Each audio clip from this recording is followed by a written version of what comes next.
এই যে আমরা সেই জেন জি বলি, আপনারা জানেন তো, এই বছর থেকে যারা জন্মাচ্ছে এরা হচ্ছে জেনারেশন বিটা। আলহামদুলিল্লাহ, তারা আমাদের থেকে অনেক এক্সপার্ট, কিন্তু আমাদেরকে কিন্তু জেনারেশন গ্যাপ হতে দেওয়া যাবে না। সেই জেনারেশন গ্যাপটা কি?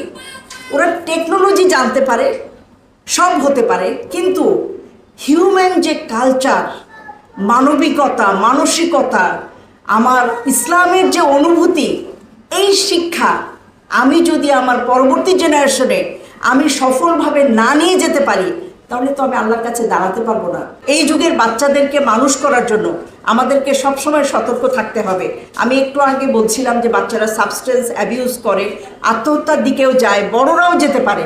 এটার একটা মূল কারণ হচ্ছে নিজের ভিতরে সান্ত্বনা না থাকা, শান্তি না থাকা। এই শান্তি কেউ কাউকে দিতে পারে না, এই শান্তি অর্জন করে নিতে হয়। আর সেই শান্তির জন্য আমি বলবো, এখানে যেহেতু আমরা সবাই মুসলিম বসে আছেন, আমাদের জন্য আমাদের মনের রোগের ওষুধ হচ্ছে কুরআন। আল কুরআন, যেটার একটা রশি, যেটার এক পাশ স্বয়ং আল্লাহর হাতে ধরা, আর এক পাশ যে পড়বে তার কাছে। সেই পড়া যদি না অর্থ বুঝে পড়া হয়, তাহলে তার মূল্য কি বলেন? অবশ্যই আমাদেরকে অর্থটা পড়তে হবে। যতক্ষণ পর্যন্ত আমার নিজের ক্ষমতা না হচ্ছে যে আমি পড়ে বুঝতে পারি, ততক্ষণ পর্যন্ত আমাকে অনুবাদ পড়ে যেতে হবে।